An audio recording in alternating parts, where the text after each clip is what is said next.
Land పోయింది. Okay 8.25 ఇచ్చారు. దానికి ఎన్నోసార్లు వెంకటరామరెడ్డి గారికి కానీ కలెక్టర్కు అప్పీల్ పెట్టాము. ఎప్పుడు రిజెక్ట్ చేశారు. ఆర్డీఓ ఆఫీస్కి కుక్కలు తిరిగినట్టు తిరిగినాం సార్. ఆయన ఇప్పుడు కేసీఆర్ గారు ఎమ్మెల్యే అక్కడ గెలిచారు. మరి ఫామ్ హౌస్కే పరిమితమై ఉన్నాడు. మరి గజ్వేల్ కాన్స్టిట్యున్సీలో కూడా నీ బాధ్యత ఉంది కదా. నేను సీఎం గారికి నేను ఒకటే చెప్తున్నా, ఇంతకుముందు చెప్పినా ఇప్పుడు కూడా చెప్తున్నా, ఆయన శాలరీ ఆపేయండి. ఆయన వర్క్ చేయట్లేదు, బయటికి రావట్లేదు. నేను వస్తున్నా నేను రాజాను, నేను వస్తున్నా. ఎవరికి చెప్తున్నావు? ఫస్ట్ నీ కాన్స్టిట్యున్సీలో నీ విధి నిర్వహణ కరెక్ట్ చేయి. నువ్వు బాధ్యత రహితంగా ఎందుకు చేస్తున్నావు? లేకపోతే మాత్రం ఫామ్ హౌస్ కూడా ఉండదు. అంటే ఇప్పుడు కూడా అసెంబ్లీ కూడా రాని పరిస్థితి. అసెంబ్లీకి రాలేదు, ప్లస్ అక్కడ కూడా చిన్న చిన్న బాధ్యతలు. నీకు వెహికల్ ఉంటది, వెహికల్లో కూర్చొని మేమేం ఇబ్బంది పెట్టాం. కనీసం మా ప్రజల బాధలను చెప్పుకోవడానికి కూడా అది ఆ బాధ్యత కూడా నీకు లేదు. అంటే నువ్వు అసలు ఏమనుకుంటున్నావు? ఫస్ట్ ఆఫ్ ఆల్ సర్వే అనేది ఫస్ట్ కేసీఆర్ దగ్గర చేయండి సార్. ఈ ప్రజా సర్వే ఇచ్చారు కదా ఇప్పుడు, ఫస్ట్ అక్కడ చేయండి. కులగణన సర్వే కానీ అసలైన సర్వే మొత్తం అక్కడ డాటా మొత్తం బయటపడుతుంది. ఎవరెవరు ఏం దోసుకొని తిన్నారు ఆ డాటా మొత్తం బయటపడ్డాక సామాన్యుల మీద సర్వే చేయండి. లేకపోతే ఇంతమంది పబ్లిక్ ఇక్కడికి వచ్చే అవసరం కూడా ఉండదు. దోసుకున్నదంతా ఒక్కొక్కరి దగ్గరనే ఉండిపోయింది. అందుకని చెప్పేసి వీళ్ళందరూ లేని వాళ్ళుగా ఒక బీద వాళ్ళలా కనబడుతున్నారు. అందుకని చెప్పేసి దీని మీద అసలు కేసీఆర్ మీదనే నేను యాక్షన్ అంటే మామూలు యాక్షన్ ఉండదు. కోర్టు సార్, కోర్టులో గజ్వేల్ కోర్టులో విపరీతమైన దోపిడీ. ఇదే మా కుషేగుల్లో కానీ హైకోర్టులో కానీ ఇమీడియట్ గా అసలు వెళ్ళగానే ఒక రెస్పాన్స్ ఉంటుంది. అక్కడ రెస్పాన్స్ ఉండదు, డబ్బులు దోసుకోవడమే. నీకు గజ్వేల్ కాన్స్టిట్యున్సీలో ఉన్నావు, నీ కోర్టు ఎలా ఉందో అనేది కూడా ఇంతవరకు పాత గోడలలోనే, అది ఎప్పుడు కూలిపోతుందో తెలియదు. నీ విధి నిర్వహణ కరెక్ట్ గా నేను ఇమీడియట్ గా నీకు చెప్తున్నా, వార్నింగ్ కూడా ఇస్తున్నా కేసీఆర్ నీకు. మా ల్యాండ్ నేను గాన్ల కమలనాథం కోడలను, నా భూమి ఎంత తీసుకున్నావు, ఎంత ఇచ్చినావు, మాకు ఎంత ఇచ్చినావు, మేము ఇప్పుడు మాకు మిత్తిలు కట్టలేక మా ఇండ్లు కూడా అమ్ముకుంటున్నాం. మరి నీ ఎకరం 2 ఎకరాలు ఇస్తావా, లేకపోతే నీ ఫామ్ హౌస్ మీదకి రమ్మంటావా? ఒకటే అడుగుతున్నా. నువ్వు ఆడ కూర్చొని నేను వస్తున్నా, రేపు వస్తున్నా, ఎల్లుండి వస్తున్నా రాజకీయ ఇదిగా మాట్లాడకు. 10 సంవత్సరాలు నువ్వు చేసిన అన్యాయాలు అక్రమాలు అందరికీ తెలుసు. నా భూమి కోల్పోయినట్టు నీ భూమి కూడా కోల్పోతే అప్పుడు అర్థమైతుంది బాధ అనేది.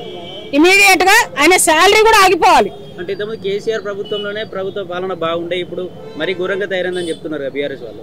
సార్ మేము కూడా ఆపోజిషన్ గా అప్పుడు కూడా మాట్లాడలేదు. మేము మా ఇష్టపూర్వకంగా మేము ఇచ్చాం కాళేశ్వరం కెనాల్కి. మేము ఇష్టపూర్వకంగా మన తెలంగాణ మనకు సాధించుకున్నందుకు ఒకరం కోల్పోయినా వేరే వాళ్ళైనా బాగుపడతారు, అది సంతోషం. ఒక కెనాల్ పిల్ల కాలువలో మల్లన్న సాగర్ నుంచి వాటర్ వస్తున్నాయి సార్, హ్యాపీ. నేను జస్ట్ 1 వీక్ బిఫోరే నేను చూశాను. అదే కొంచెము నీ బాధ్యత అనుకొని మల్లన్న సాగర్ లో కానీ ఒక 14 ఊర్లు పోయినాయి. బయటకు వచ్చి వాళ్ళ బాధలు ఏందో చూడు, నిన్నెవరు కొట్టారు ఇచ్చారు, నీ మీద అభిమానంతోనే గజ్వేల్ కాన్స్టిట్యున్సీలో నేను గెలిపించారు. బయటికి రా, నేను బయటకు వస్తున్నా అని చెప్పేసి కలలు అంటున్నావు. కలలు కాదు, రియాలిటీ. బయటికి రా. నిన్నెవరు ఏమైనా కొడతారానా, భయం తిడతారానా?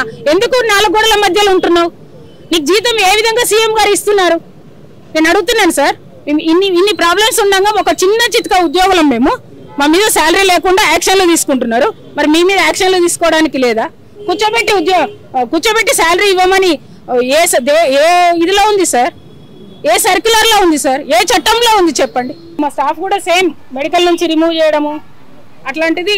నేను ప్రెసెంట్ శనిచర్ల డిపో రిమూవ్ సార్ అంటే మెడికల్ నుంచి రిమూవ్ చేసే రైట్స్ డిఎంలకు ఉన్నాయి, అథారిటీ. అని మేము కూడా ఆర్టీసీలనే ఉద్యోగాలు చేస్తున్నాము అని వాళ్ళు మర్చిపోయి వాళ్ళ తాహతకు మించి ఇష్టారాజ్యంగా వ్యవహరిస్తున్నారు. ఒక డిపోస్ పేర్ అయినా కూడా ఒక రిమూవల్ కానీ ఒక సస్పెన్షన్ కానీ అంత మేజర్గా ఉంటేనే అప్పుడు ఉండేటి. ఇప్పుడు వాళ్ళ ఇష్టారాజ్యంగా వ్యవహరిస్తున్నారు. మరి ఇప్పుడు ఎవరిని సస్పెండ్ చేయాలి సార్? చూడండి, ఇదైతే నేను అబద్ధం ఆడి డాక్టర్తో ఇవ్వమని కాదుగా. 8 నెలలు నా జీవితంతో ఆడుకొని సరైన ట్రీట్మెంట్ ఇవ్వకుండా బయట చూయించుకుంటే డబ్బులు లేక కూడా సార్ 4-5 వేలు అప్పు తెచ్చుకొని నేను చూయించుకొని ఇప్పుడు వాటికి ఇంట్రెస్ట్ కలుగుతుంది. మరి సునీత మాత్రం ఎగ్జాక్ట్ సునీత సూపరింటెండెంట్ సస్పెండ్ అయ్యేంత వరకు నేను వదిలిపెట్టా. ఎంత మేజర్ ప్రాబ్లం సార్. ఇగో కాలు సైడ్ కు మొత్తం కదిలింది ఇక్కడ.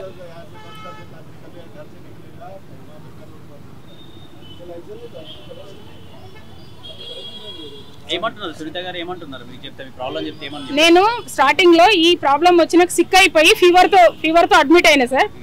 4 days మా హస్బెండ్ ఉన్నాడు హాస్పిటల్లో, నేనున్నా. ఒక్క రోజు కూడా వార్డుకు వచ్చి అసలు వెరిఫై చేయదు ఎవరు ఎట్లున్నారు, పేషెంట్ కి సరైన ట్రీట్మెంట్ జరుగుతుందా జరగట్లేదా. మెడిసిన్స్ కూడా సార్, మెడిసిన్స్ కూడా సరైన మెడిసిన్స్ ఇవ్వరు. శల్కాలు, ఈ కుప్పలు శల్కాలు, అవి పెయిన్ వచ్చి నిజామాబాద్ నుంచి రావాలి, పెద్దపల్లి నుంచి రావాలి, గోదావరిఖన్ నుంచి రావాలి, మంచిర్యాల నుంచి రావాలి. అక్కడ లీవ్ చూసేసరికి 1 day గడిచిపోతుంది, అక్కడ లీవ్ ప్రాబ్లం అవుతుంది. నువ్వు సరైన ట్రీట్మెంట్ ఇవ్వవు. మరి ఇప్పుడు ఈ బాధలు మేము ఎవరికి చెప్పుకోవాలి సార్? కంపల్సరీ సూపరింటెండెంట్ సస్పెండ్ అయ్యేదాకా మాత్రం నేను వదిలిపెట్టాను. ఇప్పుడు ఇంకొకటి సార్, రిమూవల్లో మేము 2500 ఇప్పుడు డిపాజిట్ పే చేయాలి, 2500 పే చేయాలి. మళ్ళీ ఫ్రెష్గా 2500 పే చేయాలి. ఇంకొకటి కండక్టర్ లైసెన్స్ అప్పీల్ పెట్టుకోవాలంటే కండక్టర్ లైసెన్స్ 5000 సార్, 5000.